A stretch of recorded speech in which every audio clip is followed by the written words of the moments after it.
bit earlier than normal, but hello, welcome everyone. It is Tuesday, December the 7th, 2021, and I am in Atlanta, Georgia. Temperatures are right around, I think, 50 degrees right now, and a light breeze, mostly cloudy. The sun may pop out from time to time, but don't have to worry about humidity today, which is a good thing. And I have on my Purdue sweatshirt. If you can see, the P stands for Purdue University. And I had graduated from there back in, 1989. So a while back. And that was the last time that the Purdue men's basketball team is ranked number 2 in the country. Well, now they're ranked number 1 in the country for the first time in their history.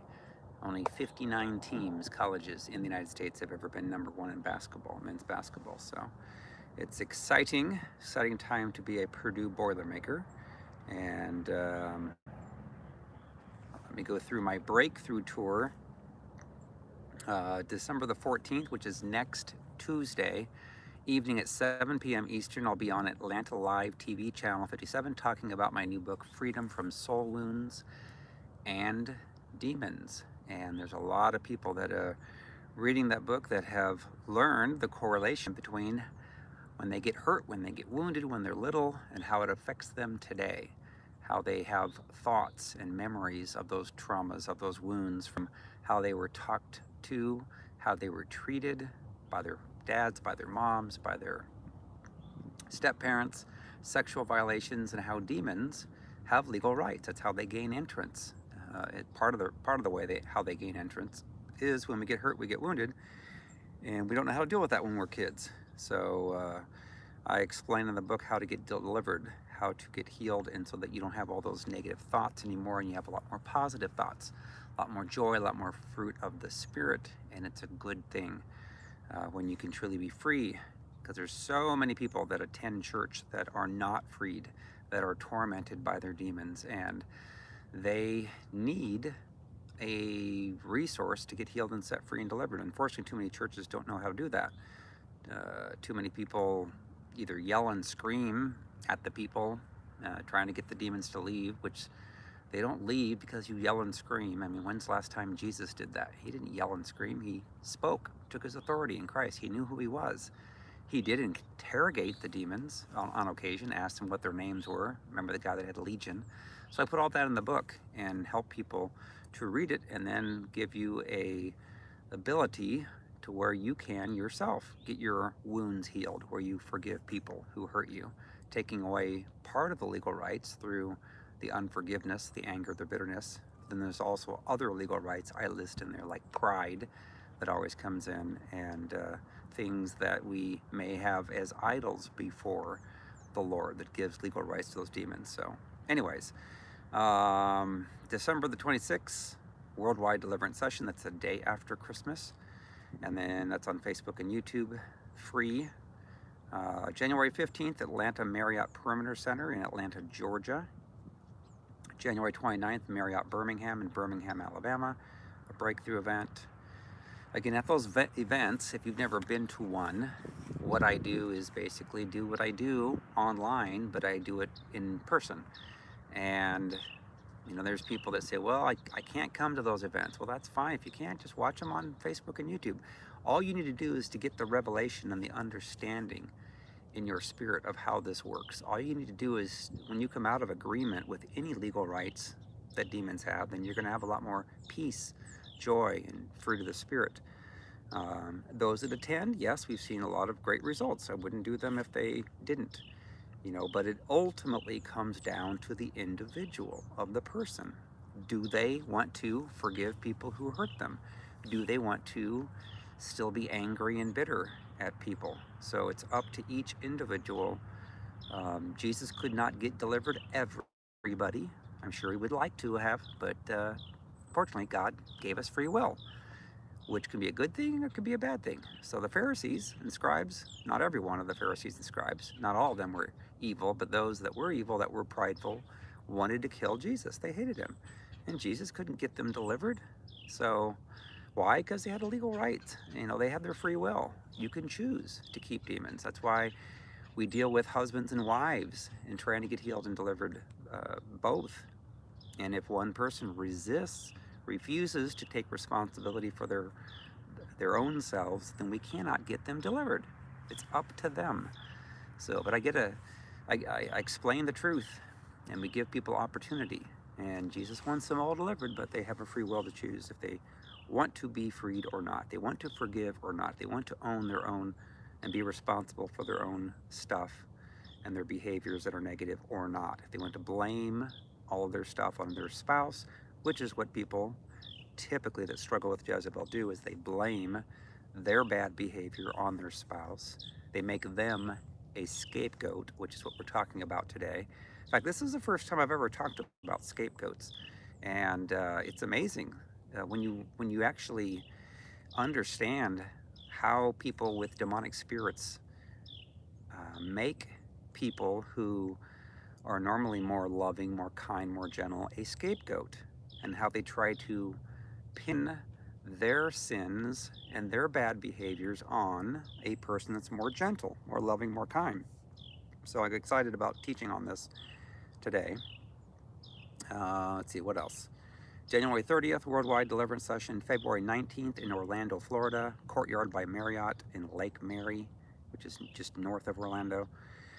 February 27th, Worldwide Deliverance Session. And then March 5th, Residence Inn at Opryland in Nashville, Tennessee. It's a brand new hotel not far from the Gaylord Opryland, which is now owned by JW Marriott. So it's funny, I used to have a lot of banking conferences, a couple different core processors that did all their conferences at all the different Gaylord hotels. And I didn't get any points for it because they didn't have any points then. So I could have used them if they would have converted to Marriott. Because, anyways, ironically, I could never get as high up as the highest level of Marriott staying people until this year when I traveled and stayed in a lot of different Marriotts. So I'm now an ambassador level, which is the highest you can get, which is amazing. It's like the Lord symbolically has been wanting me to be like an ambassador for Him and speak the truth.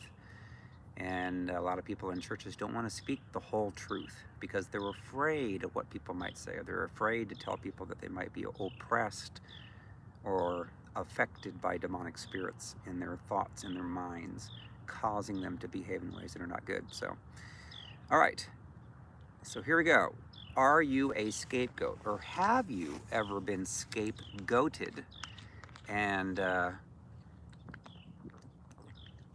so the first thing that I did yesterday when I wrote this blog was look up to see what exactly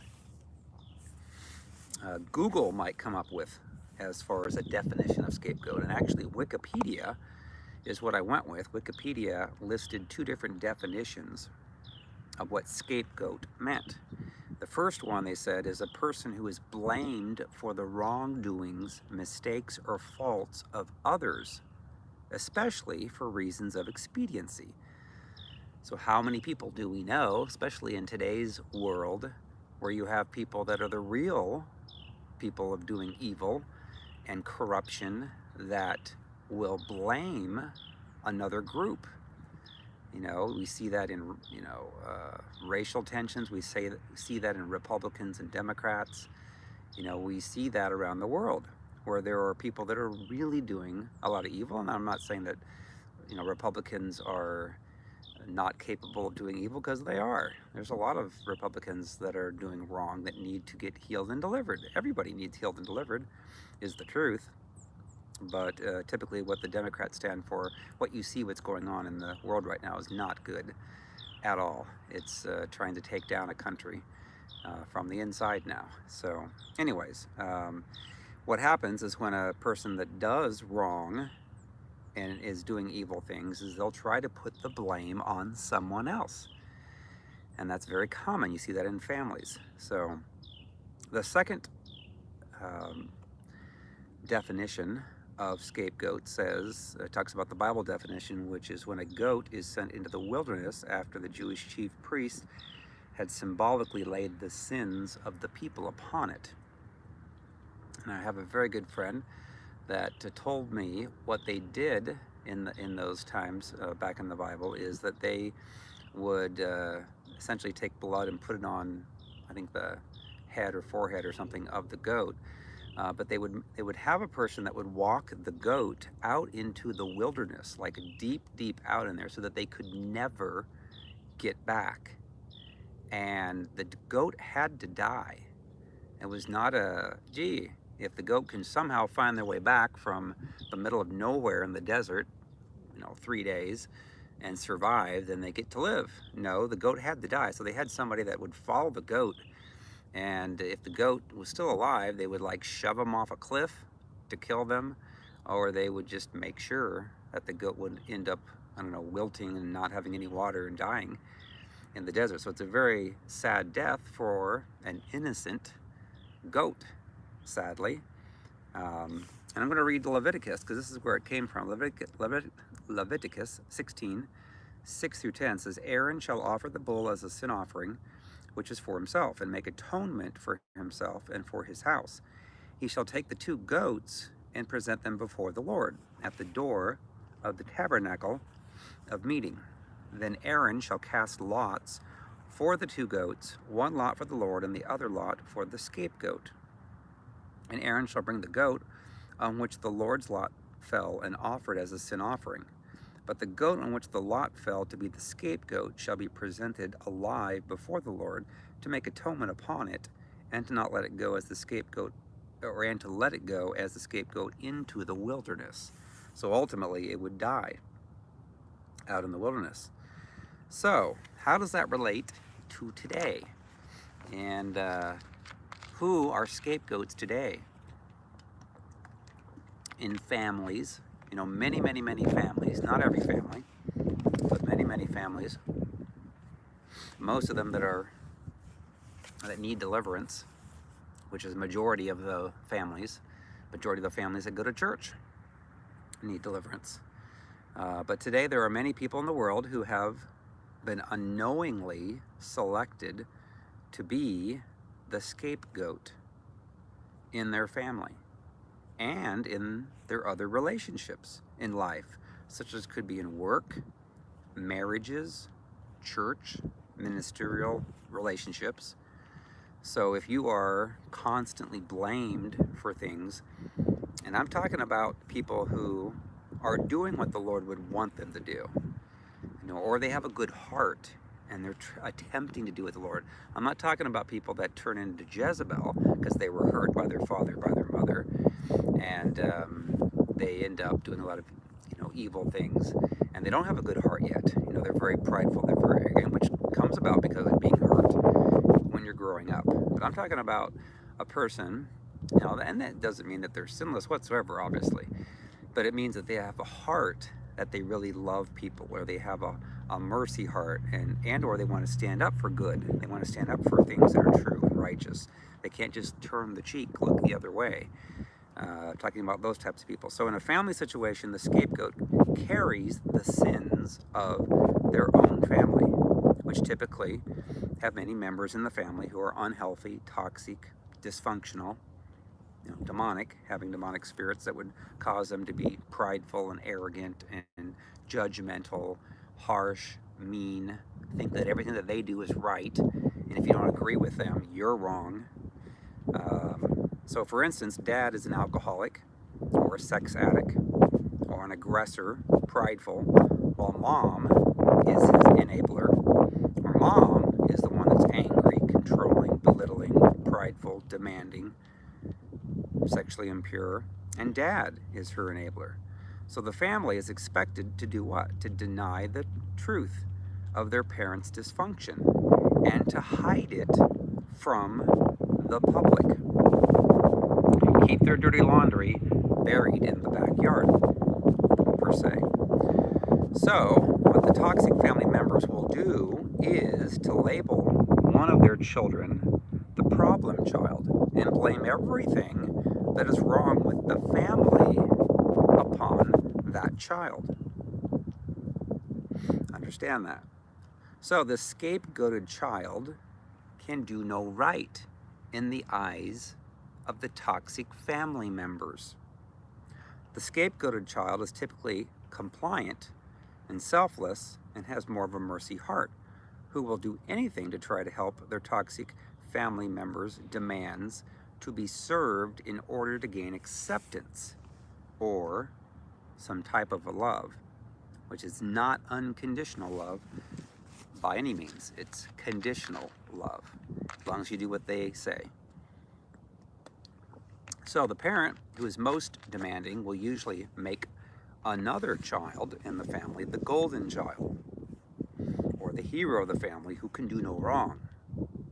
You see this a lot in families, where you have one person that really does the most wrong, gets away with murder, gets away with everything, and then the head of the family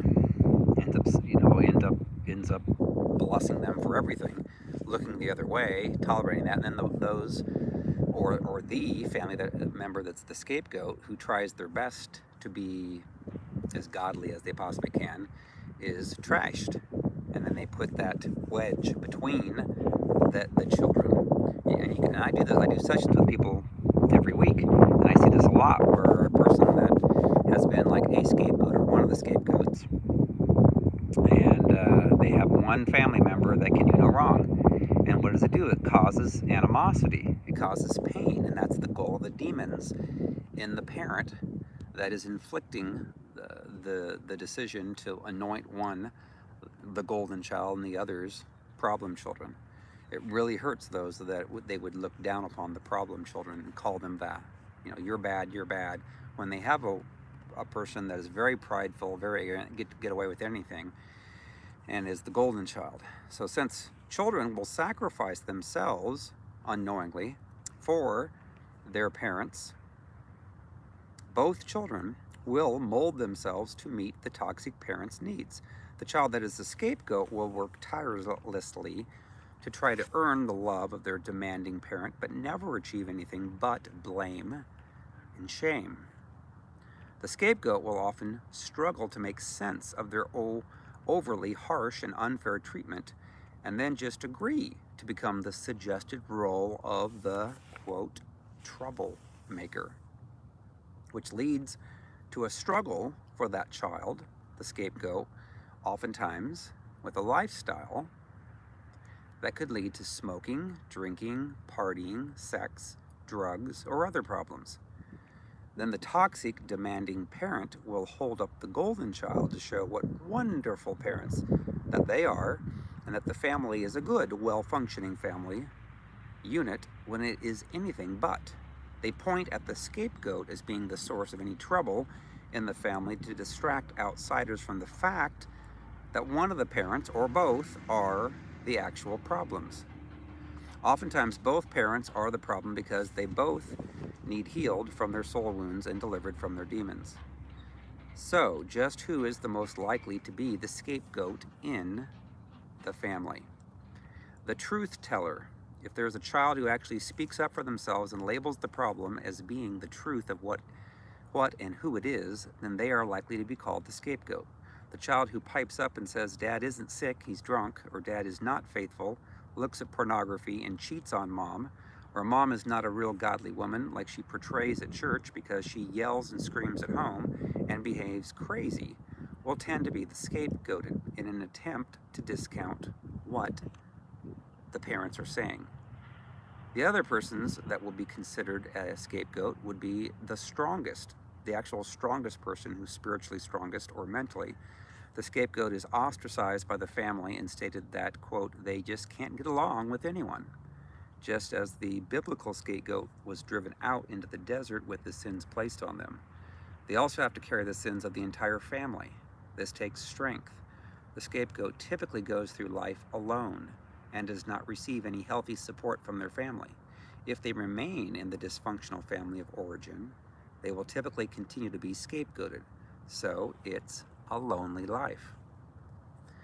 Third is the most loving. The person that's the most loving with the heart of mercy will be scapegoated. Scapegoated child sacrifices themselves for the family. This takes an enormous amount of compassion and strength, as they are blamed for everything that goes wrong. Why? Because they're an easy target. You know, if they have a mercy heart, they truly want to love people. You think about Cinderella, and that story would be an example where the stepdaughters would be considered the golden children, could do no wrong, even though they did nothing to be productive in their family unit. And yet Cinderella, who was supposedly more loving and caring and was chosen to do all the work, and was scapegoated as the problem child. All right, next, any child who varies from the family's defined norms. This is a family who's trying to appear perfect on the outside, as image is everything, while the truth is that one of the parents or both is a mess and wants everyone else to cover for them. You see a lot of people who are simply religious trying to appear like everything is great on the outside when it is not. You may have the family attending church and tithing, but behind closed doors there is yelling, screaming, verbal abuse, and possible physical violence. Or a family simply gives in to the people who are the most demanding and expects everyone to look the other way. Any child who does not fit within the norms set by the family is likely to be scapegoated. Children who are not able to cope with the mental anxiety living in a toxic household and refuse to ignore the 800-pound gorilla in the room are likely to be scapegoated. Children who have a heart for less fortunate people are likely to be scapegoated.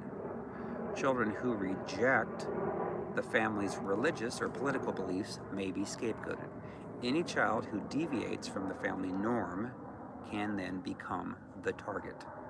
So people in everyday life, work, church, ministry, school, who have good hearts, compassion, love, and want to stand up for the truth, good values, righteousness in Jesus Christ will be scapegoated in order to be blamed for everything that will go wrong with toxic people. You see it especially in today's world as evil is being called good and good is being called evil.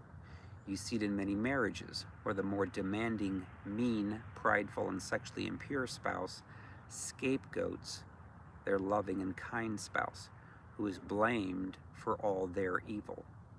You see this a lot with the people that have struggles with the Jezebel spirit, is they will blame their spouse who is wanting to love them, and they will tell everyone in the public that lies, basically make things up and say that, well, gee, I could get along if my spouse would just simply do everything that I say and demand.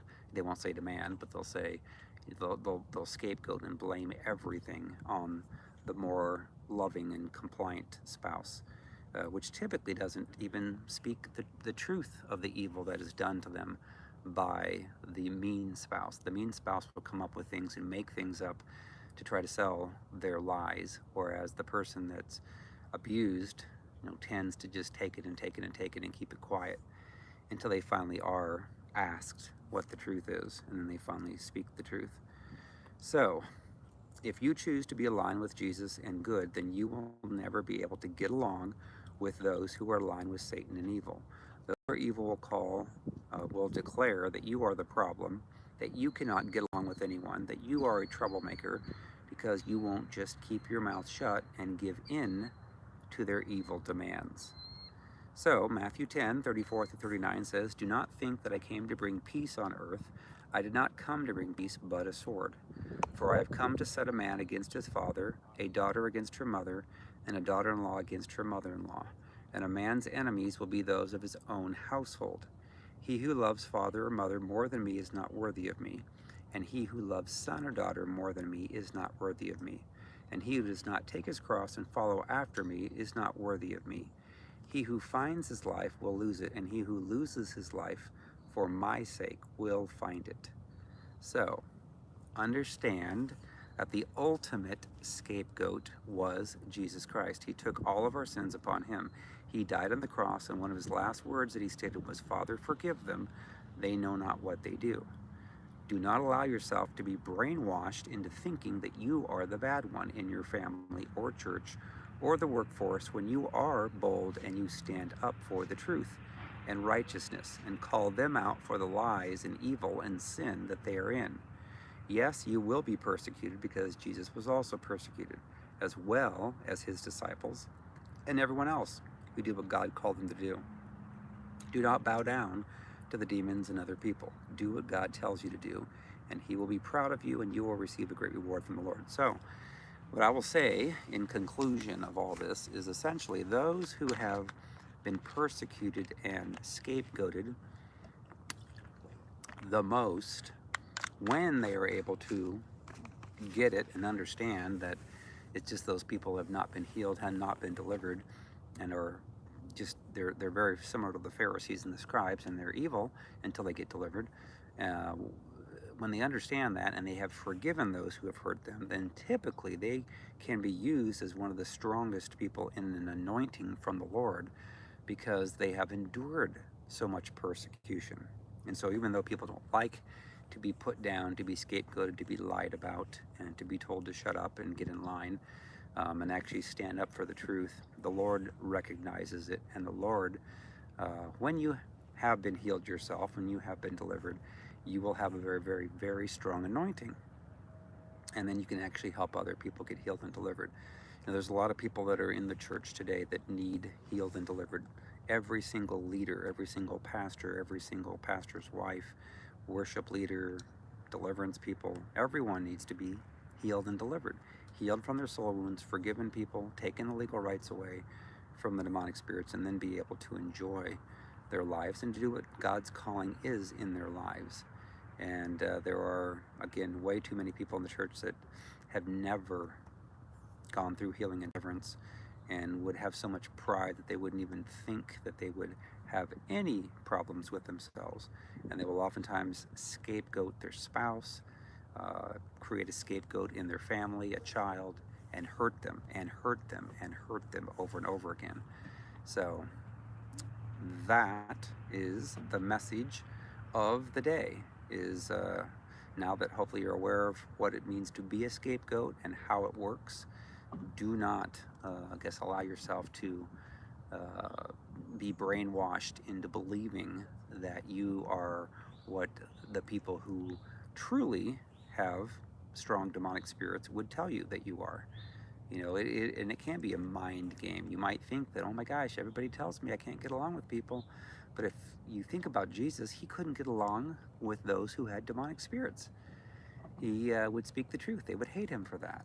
And so you have to understand that you're not going to get along with a lot of your family members if you've chosen to get right with the Lord, because you're not the same person that they are. You're not cut from the same mold, apparently, anymore. You have Christ in you, and you have love, and they still have anger, bitterness, and hurt and pain, and demonic spirits that cause them to behave the way that they do. So, alrighty, well, I will see you guys on Facebook and YouTube. So, all right, we'll see ya. Bye bye. All right, saying goodbye to